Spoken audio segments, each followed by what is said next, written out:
The second component of an SMS is safety risk management. We've already seen the 5 major elements of SRM, so now let's see how they work in detail. The objective of an SMS is to provide a structured management system to enable us to make decisions on controlling risk in our operations. Once hazards are identified and their related risks analyzed, an organization can focus its resources on eliminating or mitigating those hazards that pose the greatest risk. This is what SRM helps us to do. As previously mentioned, a safety management system controls risk and assures that the controls are working. Safety risk management is how we do that first part, controlling the risk. Safety risk management starts with the identification of hazards, which are then analyzed to determine the risk to the company.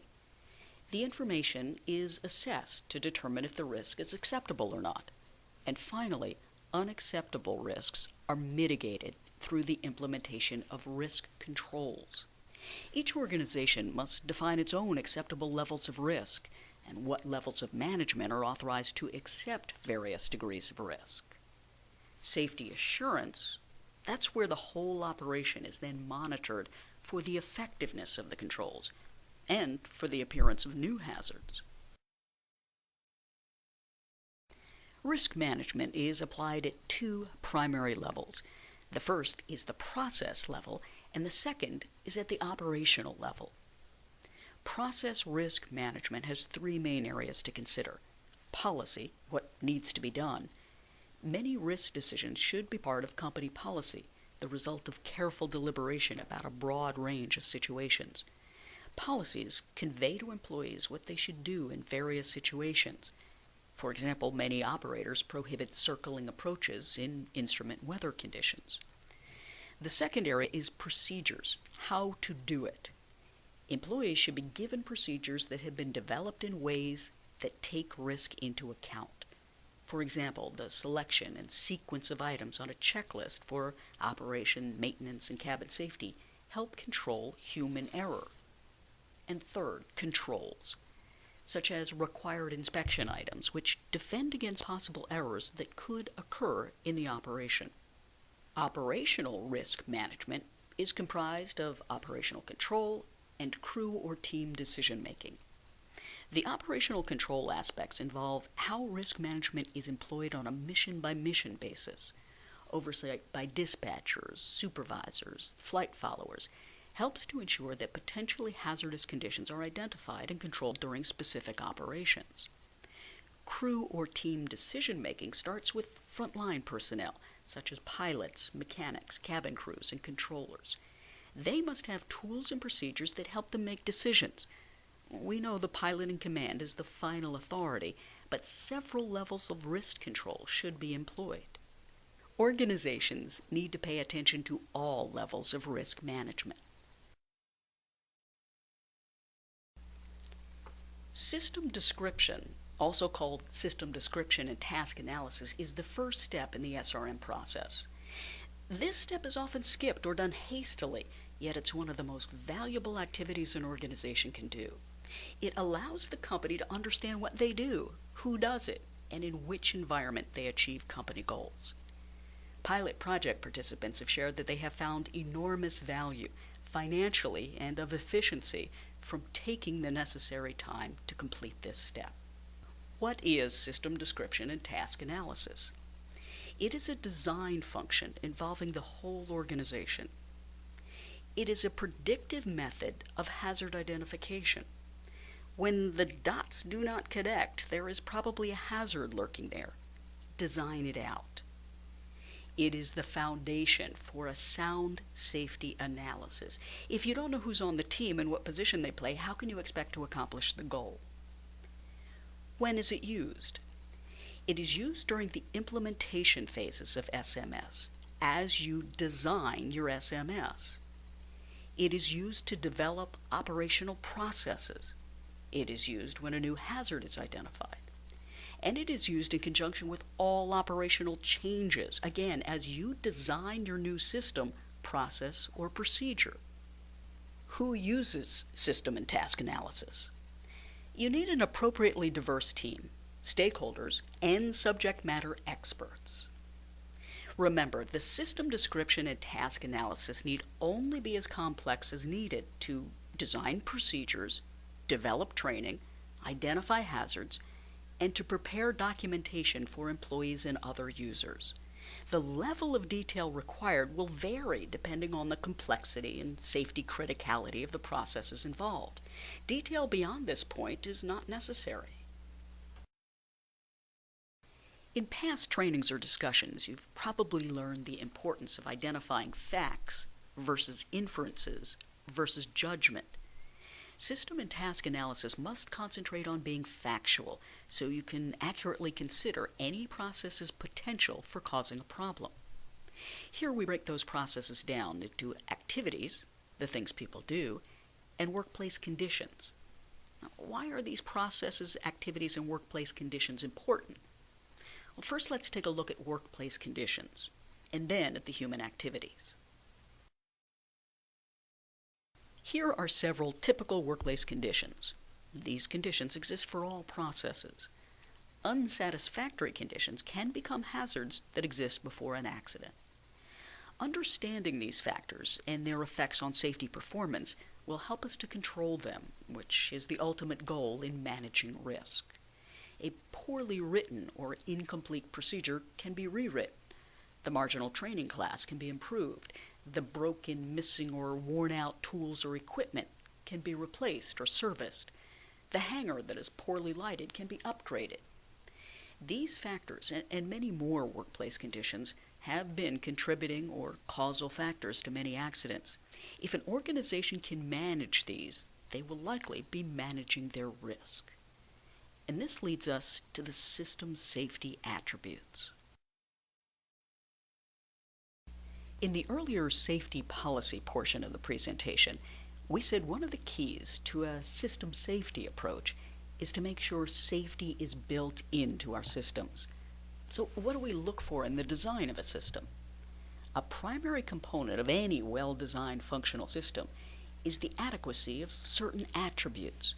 These attributes affect both safety and quality management systems and have been documented in both the national and international publications. So what are these attributes? Responsibility. Who is accountable for the safety and quality of the process activities? Authority. Who has the power to establish and modify process procedures? Procedures. Are there clear instructions for members of the organization?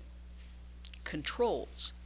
Are the administrative processes or supervisory controls adequate to ensure the activities produce the correct results? Process measures. Is there a way to determine whether a process is being performed according to the established procedures and achieving the desired results? And interfaces. Are there strong interrelationships between the processes? Does the left hand know what the right hand is doing? Now for a process flow that can be applied to any process in an organization. We'll illustrate two things. First, how the process attributes fit into a process flow, and then we'll show how the flow applies to a real-world workplace. First, the process itself is a set of interrelated or interacting activities, things that people do that transform inputs into outputs. We add inputs, which can be external, a decision by the company to open a new station, or internal, the output from a previous process. For example, the flight crew calling for de-icing triggers the station de-icing crew to start their process to de-ice the aircraft. Notice that inputs are an interface process attribute. Next we ask, who's in charge? And who can make changes to the process, and who can accept risk on behalf of the company? Then we need procedures to direct or guide the things that people do. A procedure is a specific way to carry out an activity or a process, another process attribute. Controls, procedures, steps, or practices that are designed in to keep processes on track so they'll achieve their intended results. And now we get to outputs, the product or end result of a process, which can be recorded, monitored, measured, and analyzed. Outputs may be the input for the next process area in succession, so it's important to get it right. Outputs contain the input interface attribute and the final attribute, performance measures. This model is a simple input, activity, output flow, showing where the process attributes affect a process. Now we'll demonstrate how the process flow might look in the real world. In addition to the internal and external inputs, we see customer requirements and materials, especially if your output is a product. On the control side, we see the obvious controls of laws, regulations, and standards. Training is also a control, as are the books, aids, and software we use. How about the people, the folks doing the job and those in charge, plus their facilities, equipment, and tools? And finally, the environment in which everything has to work. Combine all of these and you generate the output of a product or service. We've described system analysis, workplace conditions, and attributes that should be considered. So now let's look at the human side of the equation and some conditions that have potential to cause harm. Because humans operating in the system account for the majority of active failures, either contributing to or being blamed for most accidents, we'll examine conditions relating to human error as we continue with SRM and attempt to manage the things we can manage. Here are some examples of conditions that contribute to errors, which can result in active failures. These conditions are typical findings when reviewing incidents or accidents. They also exist in a predominant number of daily errors that haven't yet resulted in an undesired event. You can no doubt think of examples of each of these that you've experienced or seen. These are a few more examples of conditions that lead to errors. Many of these conditions are subjective and not factual, therefore making them difficult to address directly. Adjectives such as poor, inadequate, and lack of, at best, may indicate a trend. However, service providers must learn to manage the risk associated with these conditions. This example shows how activities and workplace conditions can be depicted for de-icing an aircraft. Human activities are on the left and workplace conditions on the right. Human activities and workplace conditions are independent lists. While not an extensive, exhaustive list, this type of thought process and progression is helpful in an organization's development of an SMS. Breaking down the process steps into manageable pieces is an effective way to capture and track the information. The next element of SRM, called hazard identification, is used to determine the aspects of the system and environments that present hazardous conditions. Consider these points. Hazards are often erroneously identified as consequences. Hazards are not events. As such, hazards do not occur, but they exist in the environment. Any workplace condition or set of conditions may or may not be a hazard. Workplace conditions become hazardous conditions when they singly or in combination present the potential for harm. For conditions to be hazards, there must be some type of exposure to aviation operations. As an example, not all power lines or telephone wires are hazards. However, the wires in this photo are a hazard because they are in a place where aviation operations come close enough for airplanes to be tangled up in them. We just said workplace conditions become hazards when they singly or in combination present the potential for harm. This diagram shows how our knowledge of workplace conditions flows into the hazard identification process. Deficient conditions impacting activities. We interpret the knowledge we've gained about the workplace conditions and apply them to identify hazards that could cause harm. Then we add our knowledge of the human activities to our knowledge of the hazards to infer what could cause active failures. System and task analysis must concentrate on being factual so that accurate inferences about their potential for causing system failure can be accomplished. Now we progress from hazard to risk analysis. A hazard is a condition that may have an adverse consequence. Risk is a hazard that's been analyzed for the severity and likelihood of the consequence. That is, workplace conditions and active human failures, along with the potential consequences, must be analyzed to determine how likely they are to happen and how bad they would be if they did. The more adverse the workplace conditions, the more likelihood of active failures and a resulting accident. This graphic demonstrates the progression from hazard to risk. After identifying the presence of a safety hazard, analysis is required to identify active failures that have the potential for an adverse consequence. The likelihood that an adverse consequence will occur is directly proportional with increased exposure to the hazard. Likelihood is typically linked to an active failure and further a set of underlying adverse workplace conditions. Now, while we may have data to establish the likelihood of failures, based on past experience, usually this will be based on the judgment/decision of those involved, another reason for the need for operational experience in the process. Active failures are often cited in probable cause statements or audit reports. The probable cause of this accident was the pilots, crews, mechanics, controllers, etc. failure to. Be sure to consider all possible adverse consequences that could result from the active failure. One hazard can have multiple consequences, each with different likelihood or severity values. Also, that severity is driven by the consequence. For instance, if the possible outcome of errors during an instrument approach is controlled flight into terrain, the consequences will almost certainly be catastrophic. On the left are listed some possible active failures that can be the direct result of human activity. These failures should be related to the process and/or one of its underlying activities. We've also postulated potential consequences that could result, as an example that can be helpful for an organization going through this process. Risk assessment is a decision or judgment process based on human knowledge and past experience, but guided by a structured process.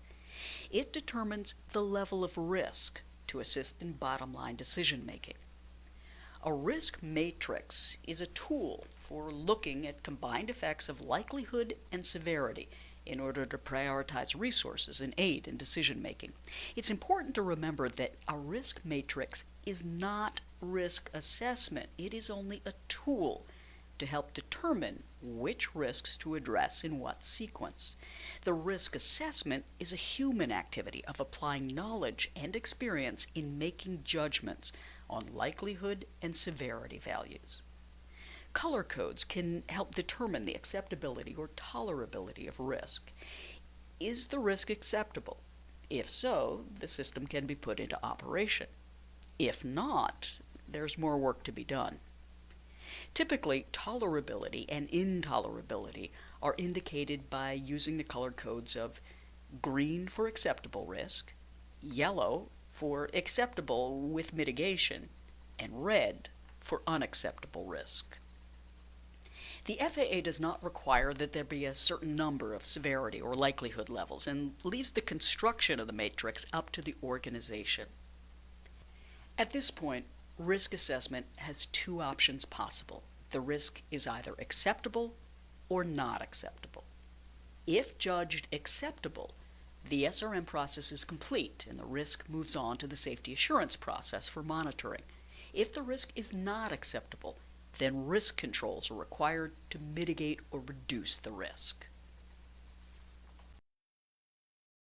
Risk controls are sometimes called defenses or barriers. While we may be able to reduce the severity, say by using protective equipment, in most risk situations we'll only be able to reduce the likelihood or probability that something bad will happen. We'll do this by reducing the likelihood of an active failure, mostly human errors or equipment malfunctions. As an example, the use of anti-skid tape on a maintenance stand reduces the likelihood that someone will slip on the platform. Installing railings reduces the severity. If someone does slip and fall while working on the stand, they may not be hurt as badly. If the environment includes working in the rain, wind, and at night, what will the conditions do to our likelihood and severity? Likelihood will increase, but severity may not. Risk controls are usually applied to working conditions, things that can be managed. The purpose of risk controls is to develop barriers or defenses to mitigate safety risk down to an acceptable level. Once a risk control is developed, it should be run back through the SRM process to ensure it will function in the system, doesn't introduce other hazards, and accomplishes what it was designed to do. When risk has been found to be undesirable or unacceptable, control measures must be introduced. The higher the level of risk, the greater the urgency. The level of risk can be lowered by reducing the severity or likelihood of each possible consequence. There is no such thing as absolute safety, so risks have to be managed to a level that is low as reasonably practicable, which means that the risk must be balanced against the time, cost, and difficulty of taking measures to reduce or eliminate it.